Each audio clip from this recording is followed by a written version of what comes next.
Boa noite a todos. Boa noite. Que Deus, nosso Pai, nos abençoe, nos proteja. Continuamos na mesma vibração que estávamos há instantes atrás. E que nós possamos estar em sintonia com Jesus. Porque foi dito, né? Foi ele. Aonde tivesse 2 ou 3 reunidos em seu nome, ali ele estaria. E é nessa confiança, né, de que Jesus está aqui conosco, que a gente diz assim: obrigada, Deus, por mais esta oportunidade de aprendizado que teremos na noite de hoje.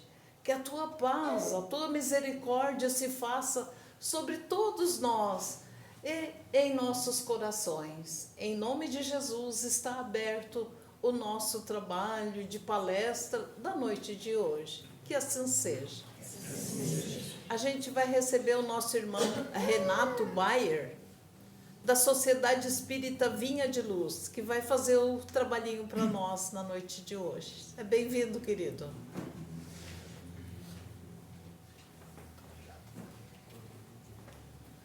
Daí eu não sei qual é o teu tema, tudo bem? Vai ser sobre o auto-perdão. Ele vai falar sobre o auto-perdão. Olha só, que coisa maravilhosa. É quem a gente precisa perdoar primeiro, né? E é tão difícil, né? Obrigado, queridos. Fica contigo, Renato. Tá bom. Muito boa noite a todos. Boa noite. Fazia tempo que eu não vinha aqui, já modificou o formato do salão, né? E eu, como sou uma pessoa bastante tímida, me deparo com 2 celulares me filmando. Já viu a responsabilidade, né? Realmente, a nossa irmã estava falando que é um tema que, por causa do mês que nós estamos vivendo, um mês Setembro Amarelo, me foi, em determinado momento, me foi solicitado para falar sobre ele. E a gente conseguiu, né, com algumas modificações, trazer aqui para nós falarmos um pouquinho a respeito disso. Leon Denis, no livro O Problema do Ser, do Destino e da Dor, ele colocou ali para nós uma mensagem interessante da gente avaliar. Diz ele assim, que a alma humana, ela dorme no mineral, ela sonha no vegetal, ela se agita no animal e ela acorda no homem. Com isso ele está dizendo para nós, ele está passando para nós a ideia de que existe uma evolução constante que todos nós precisamos viver, todos nós precisamos passar, né? Lá na fase animal começam os instintos, começam a haver algumas sensações e a gente consegue notar isso bem facilmente. E eu quando trago essas coisas, eu gosto de trazer para os nossos exemplos, para não haver aquela ideia de que as coisas são ditas para se aprender, mas não gravar. Nós temos os nossos bichinhos em casa, o nosso cachorrinho, o nosso gato, enfim, né? E a gente vê que tem desses bichinhos que só falta falar, né? A gente vai para a praia, o bichinho já fica triste. Ele fica pulando em volta do carro, e aí quando ele vê que a caminha dele não foi junto do carro, ele já se recolhe, né? Já mostra a tristeza dele. A gente chega em casa, eles vêm pulando, vêm alegre, e eles já sabem até o horário que a gente está chegando, né? Fico pensando como é que a tartaruga demonstra a felicidade dela, né? Mas o cachorro a gente sabe que demonstra. Ou seja, essas raças que estão um pouquinho mais adiantadas, elas conseguem já demonstrar algumas coisas ou algumas sensações que a gente nota claramente, como a gente está falando aqui agora, né? A alegria, a tristeza. E nós, os homens, e a gente estava falando que é nesta fase animal que o espírito se agita, e aí então ele acorda na fase animal, e nós, como homens, aí existe já um progresso psíquico. Nós já começamos a apresentar algo a mais, além do que a tristeza e a alegria. Pensem comigo, veja se é difícil a gente entender isso. Lá na fase primitiva, quando nós acabamos de sair dessa fase do só alegria e tristeza, nós começamos a entender a necessidade do comer, do se abrigar, do dormir, do procriar. Nós começamos a entender essas fases aí. E a gente saiu a caminhar. Não pensem que naquela fase a gente tinha a nossa casa, que a gente ia ali e voltava, né? Que a gente ia lá e vinha. Não, a gente saía a caminhar. Se a gente chegar lá no Nordeste, vamos encontrar alguém lá de cuia, de bomba, e vamos dizer, esse aqui era um gaúcho. Porque saía-se a caminhar atrás de comida. Atrás de comida. Onde estivesse a comida, a gente ia atrás. E aí nós saíamos, e nesse meio tempo, a gente precisava se proteger de algo. Ou das intempéries, ou de algum perigo maior. E a gente procurava um lugar para ir. Imaginem isso, imaginem. Só que não éramos só nós que fazíamos isso, muitos outros faziam. E quem chegasse na frente queria ter o direito de ali ficar, né? Ou seja, nós começamos a desenvolver para nós algumas sensações, alguns sentimentos que fizeram com que chegássemos a essa nossa idade hoje, trazendo essa, digamos assim, essa mochila de experiências, trazendo tudo isso, porque nós somos espíritos, né? Alguém aqui ainda não sabe, nós somos espíritos. E eu gosto muito de dizer e alertar os espíritas que nós espíritas somos aqueles que menos acreditam em espíritos.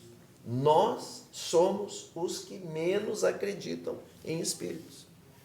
Porque se isto não fosse verdade, nós que sabemos que existem espíritos, nós não esperaríamos para, entre quatro paredes, a porta fechada, fazer coisas que nós não faríamos na frente dos outros. Mas nós que somos espíritas e que sabemos que estamos à volta de espíritos, ou tendo espíritos à nossa volta, nós também não colocaríamos o pensamento à disposição dos espíritos, né? Nós também cuidaríamos mais disso.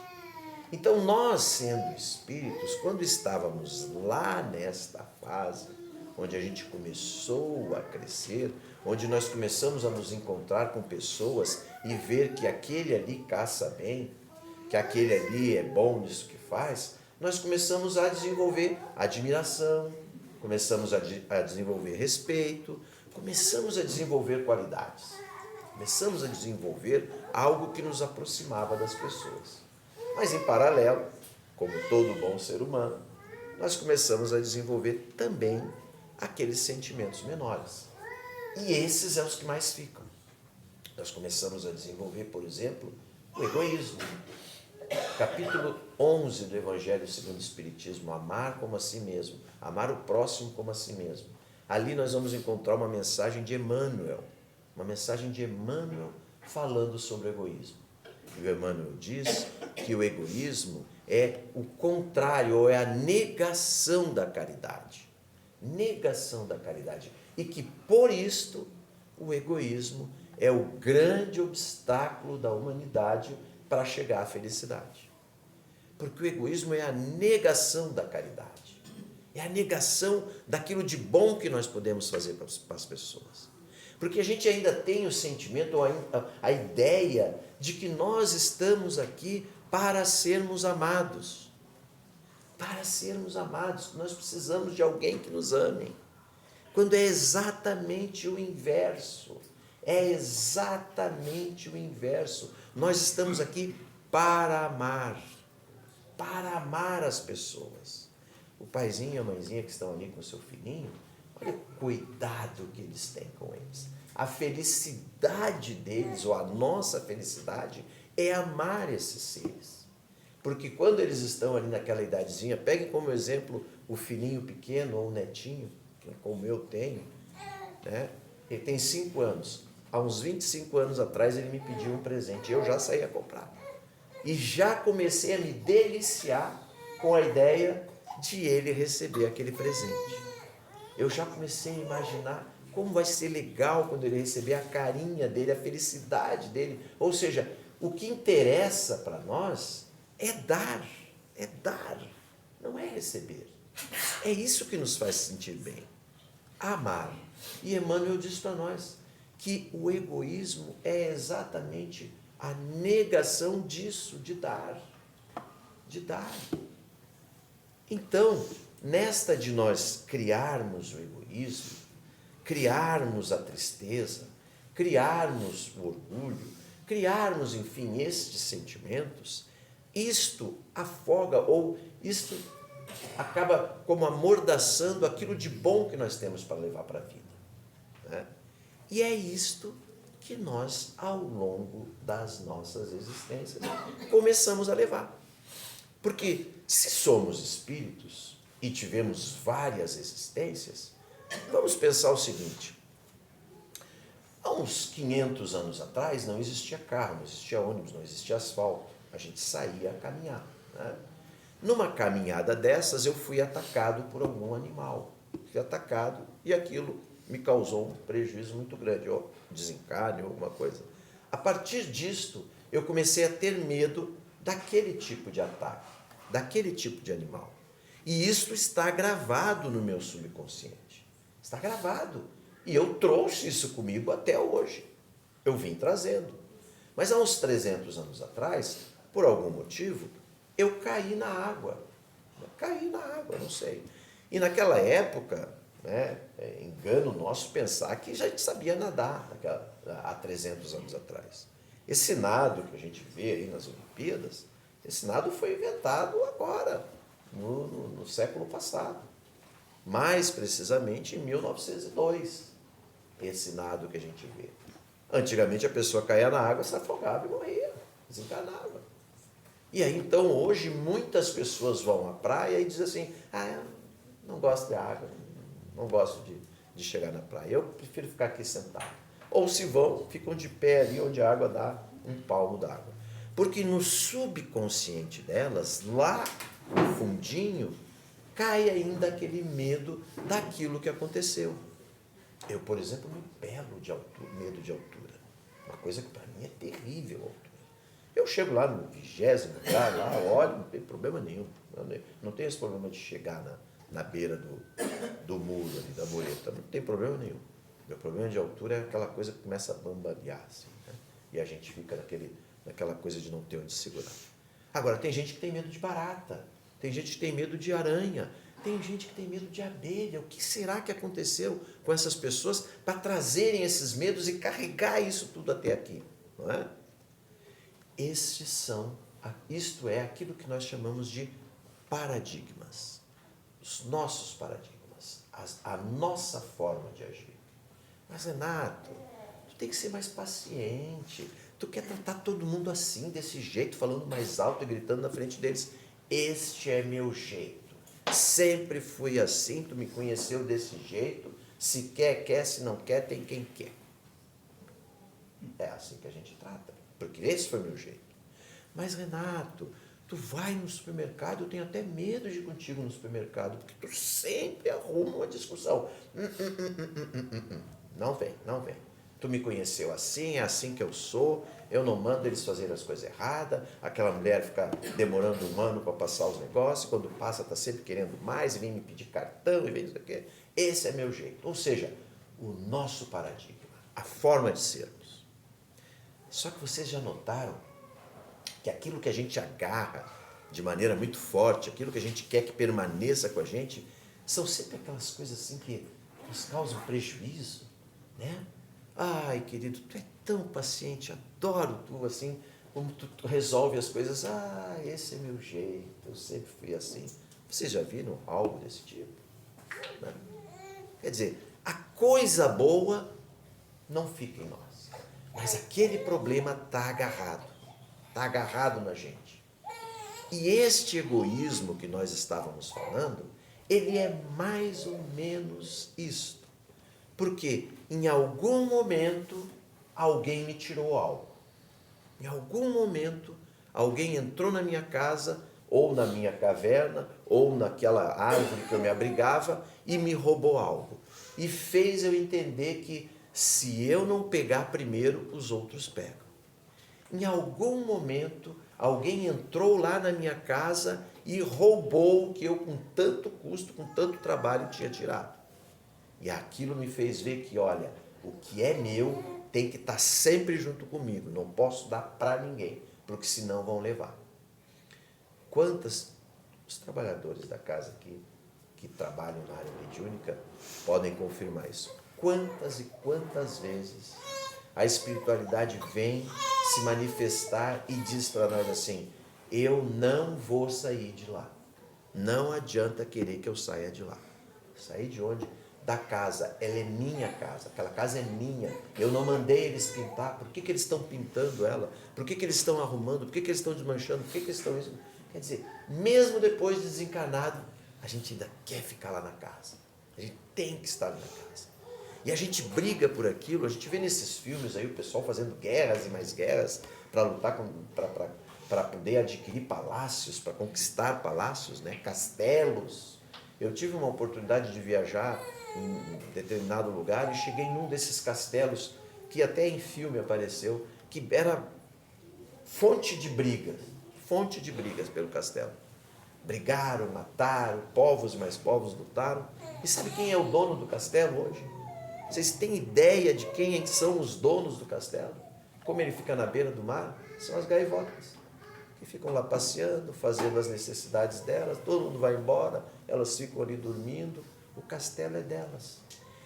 Aquilo, eu trouxe essa história para vocês entenderem que como a gente se apega em algo material, pensando que aquilo vai ser nosso para o resto da vida, e quando na realidade aquilo passa por nós, e passa por outro, e passa por outro, e os verdadeiros donos, eles permanecem ali, ad eterno, sempre, estou ali.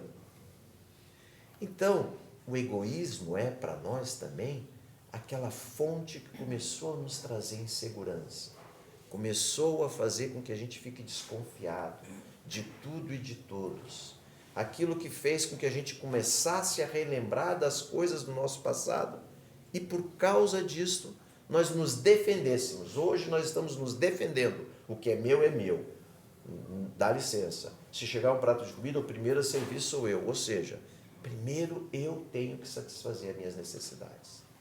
E isso vem de longe, volto a dizer, né? Isso vem de longe, a gente carrega.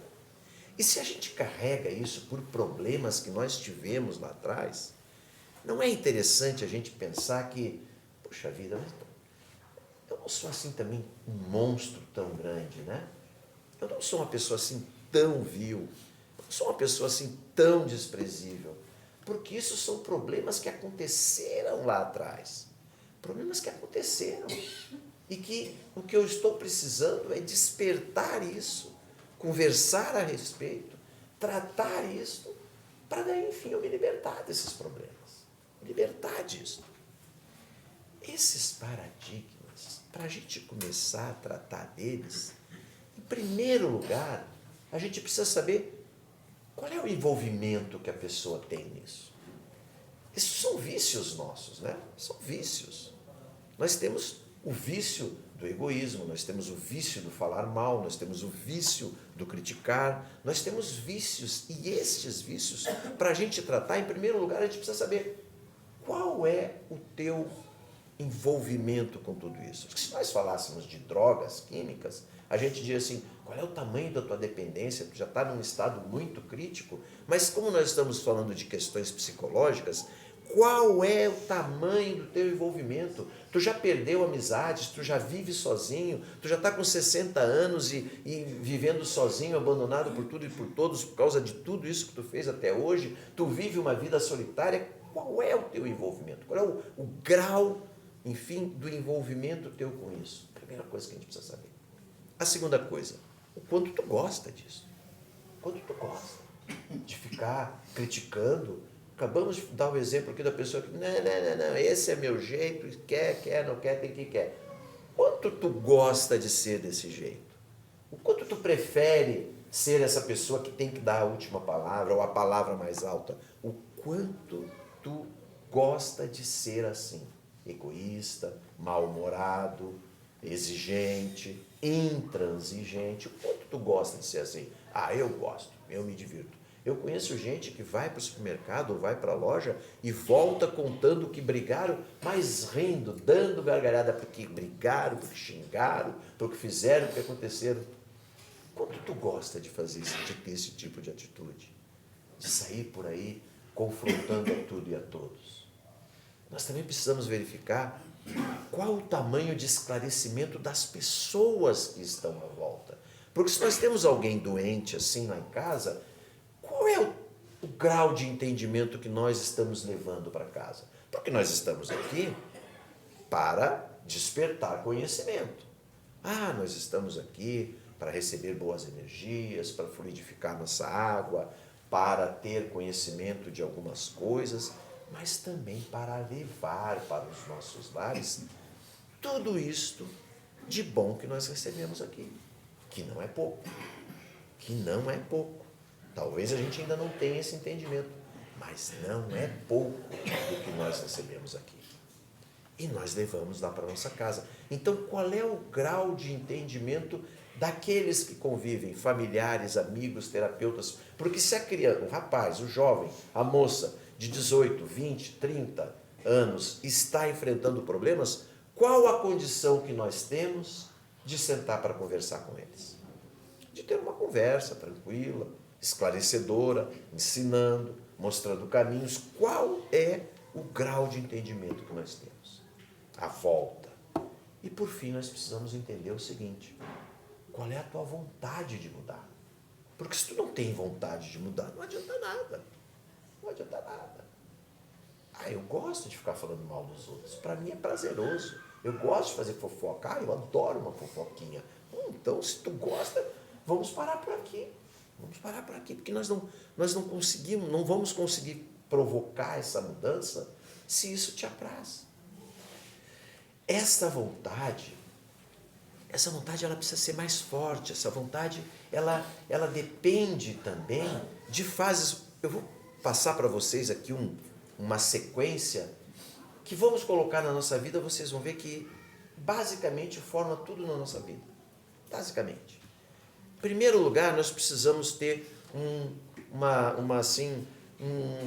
estímulo. Nós precisamos vender a ideia. Nós precisamos fazer com que a pessoa se sinta estimulada a fazer aquilo ali.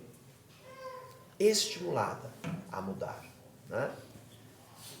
A pessoa se sentindo, me interessa, pode ser legal. Vamos na casa espírita hoje? Ou vamos na casa espírita? Vamos começar a ir na casa espírita? Tá, pensamento esse, na casa espírita, para quê? Como? Por quê? Onde? Não, é aqui perto, né? Toda sexta-feira tem, a gente pode tomar um passe.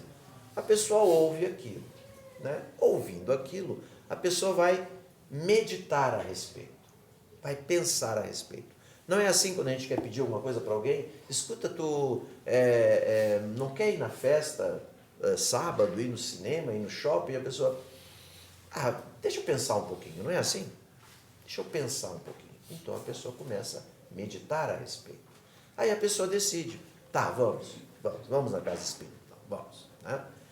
Feito isso, começa o planejamento. Que dia nós vamos? É quinta-feira, é terça-feira, é segunda-feira, é sábado, é domingo, é sexta. Então tá, acertamos o planejamento e decidimos. Essa linha que eu passei para vocês, ela pode parecer longa, extensa, algo de 1 mês, 2 meses pensando, planejando, decidindo. Mas na grande maioria das vezes ela dura segundos. Preciso levantar. Por que eu preciso levantar nesse frio, né? Esse frio que faz às 6 da manhã. Mas é que eu tenho que trabalhar, né? Já começa a trabalhar. Bom, vou trabalhar. O que eu vou fazer agora então? Deixa eu planejar como é que vai ser meu dia. Eu vou fazer isso, vou fazer aquilo. Tomei a decisão, levantei, fui, planejei e decidi. Fui embora. Meu filho, quando ele era pequeno, fazendo uma fofoquinha rápida, também gosto de fofoquinha. Meu filho chegou para mim assim e disse, pai, eu preciso comprar um tênis para o colégio, né? Deu um tênis? Para que tênis? Né? Aí ele, que não sei o que, um tênis. Eu, tá, tudo bem, vamos comprar ali, vamos lá na Voluntários, lá tem um monte de lojinha. Aí tem tênis lá que eu andei vendo, R$50. Ele, não, pai, não, eu quero tênis bom, aquele tênis bonito. vende para mim a tua ideia. Eu falei para ele assim, olha o monstro que eu criei. Vende para mim a tua ideia, né? Ou seja, eu disse para ele, me estimula, me estimula. Daí ele falou assim, pai, olha só, olha o monstro. Pai, olha só, esse tênis que tu quer comprar, ele custa 50, mais barato.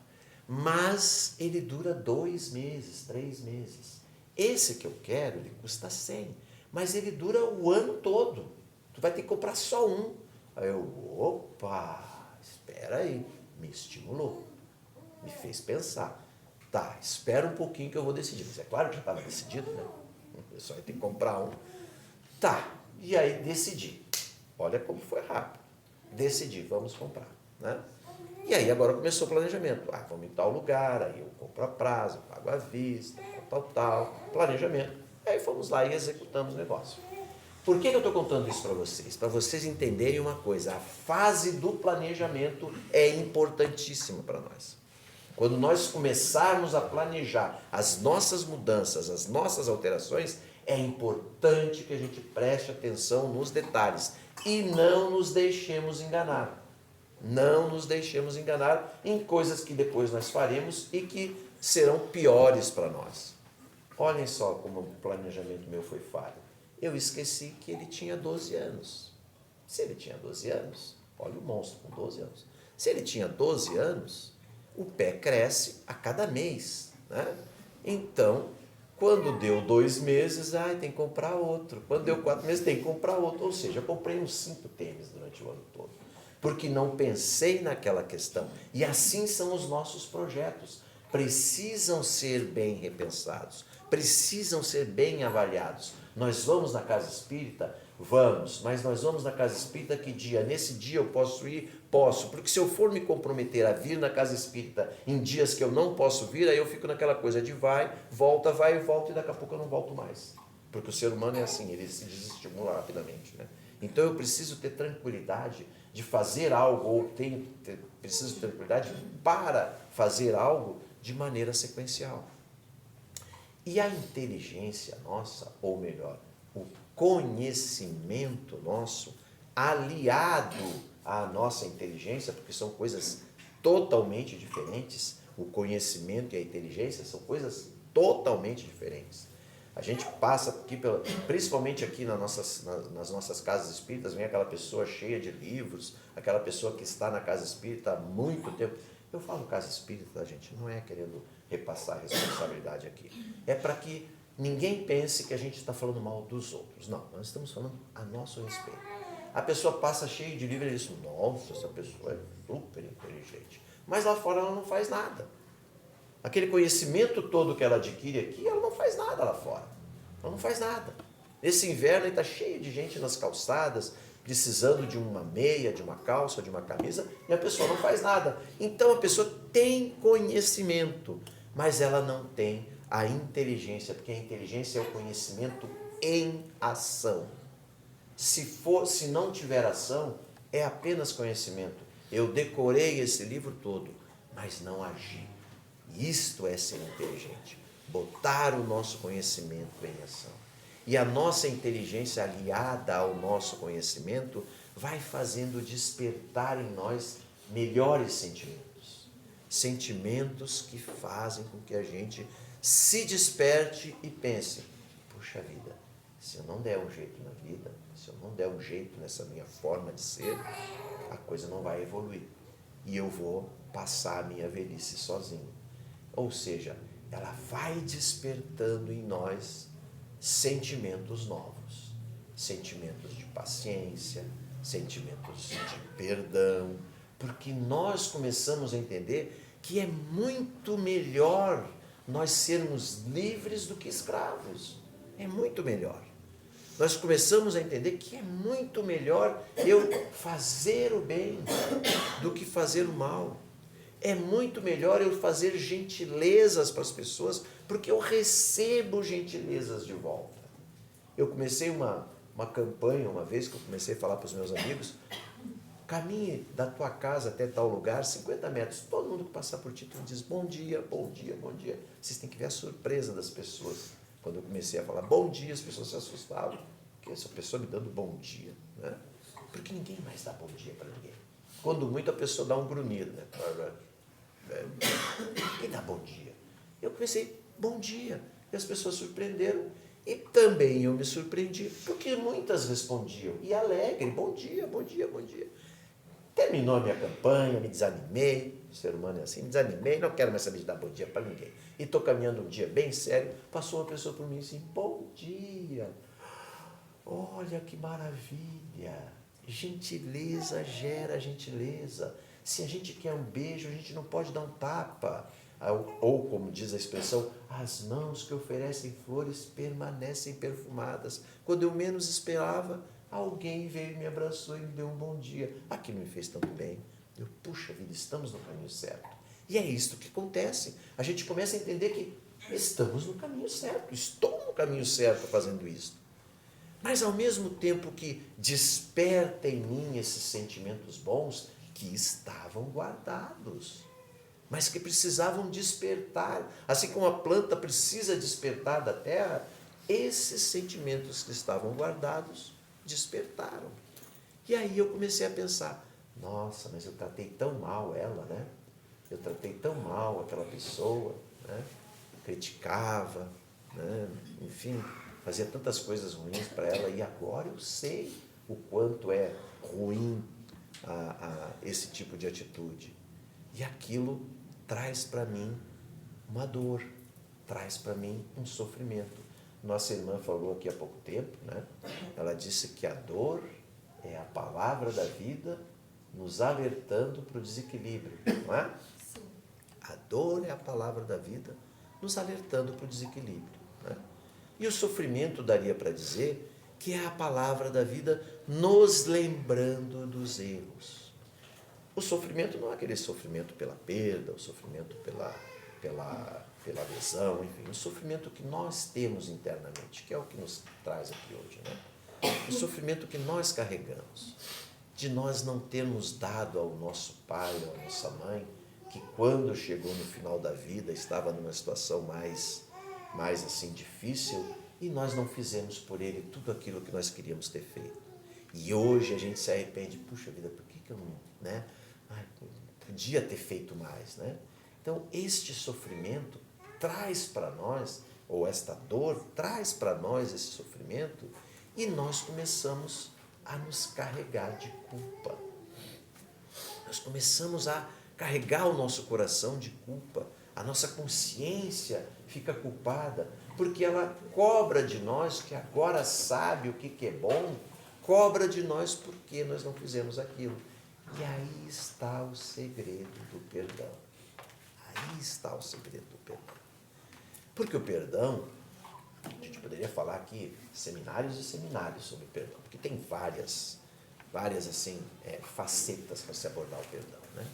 Mas o perdão é basicamente a gente permitir que a pessoa volte a viver. Basicamente, fazer com que a pessoa volte a viver, deixar a pessoa viver, né? E nós, se falarmos de auto-perdão, nós temos que pensar em nós voltarmos a viver. E como então a gente... Já está chegando o tempo, né, minha irmã? E como então a gente está nessa linha de raciocínio, de compreensão de onde veio, de onde vieram todos esses problemas?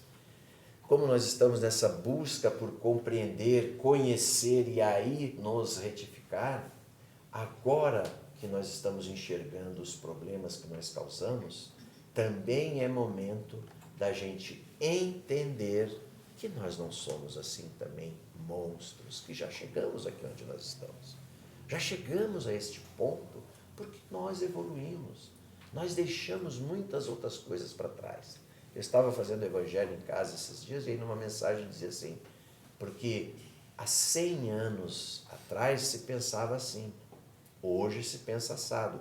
Imagine daqui a 100 anos para frente. Aí eu pensei, pois é, mas imagine o seguinte, daqui a 300 anos à frente, como nós estaremos? Daqui a 1000 anos à frente, como nós estaremos? Daqui a 10.000 anos à frente, como nós estaremos? E é a lei de Deus, o progresso. nós progrediremos. Então tenhamos calma conosco, tenhamos entendimento de que nós estamos em um processo de crescimento.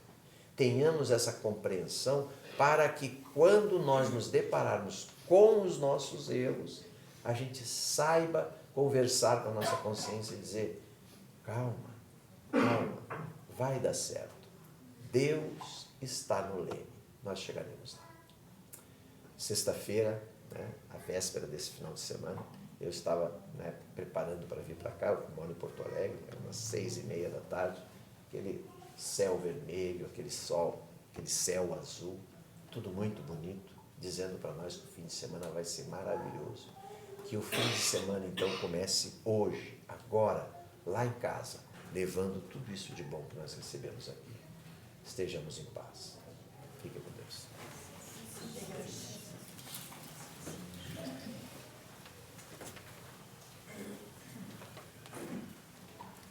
Obrigada, Renato.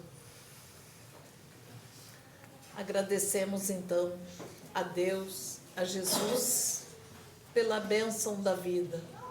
Mas que neste momento, os amigos espirituais que nos cercam estão transferindo o passe para todos nós. Agradecemos a eles, agradecemos por tudo que recebemos esta semana, este fim de tarde, por tudo nós estamos aqui agradecidos pela bênção, mais uma vez, uma bênção da vida. Obrigada, Senhor, e que assim seja. A Ionara vem dar os recadinhos para nós e a gente agradece mais uma vez o Renato e a presença de todos. De quem? Da Helena. Ah, é? Não tinha visto. Querida. Hoje nós temos visita ilustre, a Heleninha, pela primeira vez na nossa casa. A gente acompanhou toda a gestação dessa nenenzinha e é a primeira vez que ela vem nos visitar. E seja muito bem-vinda. Os pais já tinham vindo sem ela, né? Agora hoje é a primeira vez com ela.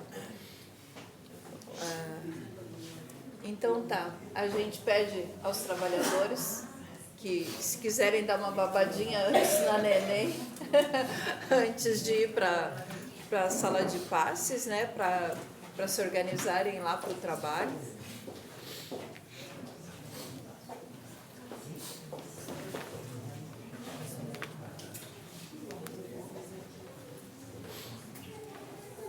Os nossos recados são aqueles de sempre, né?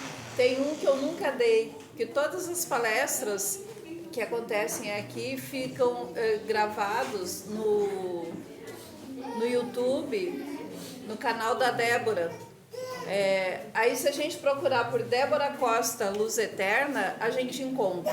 E aí escolhe qual que quer ver, se quer rever a do Renato, se quer ver a da semana passada, que não pôde estar aqui, enfim. Aí pesquisa ali, pesquisa assunto, porque tem o tema, né, da palestra.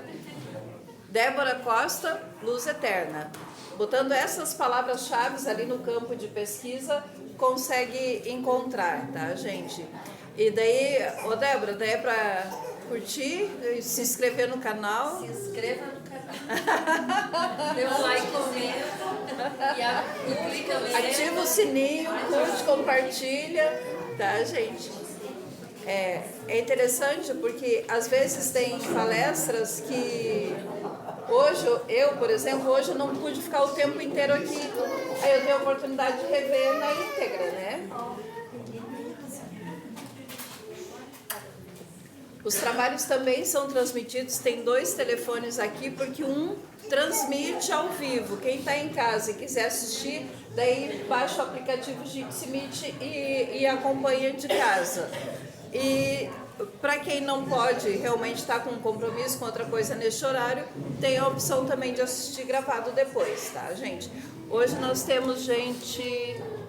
eu só estou reconhecendo a Simone, que é trabalhadora aqui da casa, o Vilmar lá de Nova Santa Rita, que está assistindo, e tem uma outra câmera que está fechada que eu não sei de quem é, mas às vezes tem gente de Cachoeira do Sul, de São Paulo, familiares de pessoas que frequentam a casa, que assistem ao vivo e depois comentam, né, com a própria família também sobre o que teve no dia. Amanhã, às 8h30 da manhã, nós temos, como sempre, todos os sábados, o nosso Café com Luz e Cuscuz. É uma oportunidade de estarmos compartilhando o pão da mesa e o pão da alma, né? A gente tem uma mesa comunitária, onde a casa fornece o café com leite e cuscuz, cuscuz com ovo e cuscuz com leite de vaca, tá? Não é leite de caixinha. Aí, além disso, a maioria das pessoas trazem também uma bolachinha, um pão, um bolo, alguma coisa, e a gente forma uma mesa bem grande, bem fraterna, onde também são convidados a compartilhar conosco. Temos a oportunidade também de atender a muitas pessoas em situação de rua, que congregam ali com a gente, né? Depois do café, a gente tem as preces e radiações às 9h15. Depois nós temos um aulão coletivo para todos, aberto para todos. E finalizamos com a palestra. Amanhã vai ser o seu Homero que vai fazer a palestra. Não se pode servir a Deus e a Mamon é o tema que ele vai trabalhar amanhã. É às 10h40 a palestra. Quem quiser vir só para o café, pode vir só para o café. Quem quiser vir só para a aula, pode vir só para a aula, que inicia às 9h15. E quem quiser vir só para a palestra, às 10h40, pode vir só para a palestra. E quem quiser fazer o combo inteiro, bem-vindo. Tá bom, gente? Em seguida, o pessoal quem tem passe individual ou atendimento fraterno vai ser chamado, tá? Pelo nome. Quem quiser aguardar para passar pelo passe coletivo, é só aguardar que também... Eu não lembro quem vai atender. Acho que é a Judite, né? Que vai chamar daí pro passe, tá? Deixa eu ver, eu tenho mais alguns recados. Lá no fundo tem umas garrafinhas de água mineral que são águas magnetizadas, tá, gente? Ali dentro vai ter o remedinho que a gente precisa, aquela coisinha que a gente busca, aquele que é a mais que às vezes no medicamento da terra nem sempre a gente encontra e a espiritualidade deposita ali pra gente, tá? As que estão em sacolinhas é porque tem dono. As de tampinha verde lá, sem rótulo, sem nada, é para quem quiser pegar, tá? Eu tenho mais alguma aviso, Ana? Não sei, Ana. Alguém que passa de corrente. Então tá. Acho que eram esses os principais avisos da noite de hoje. Qualquer coisa, a gente está à disposição.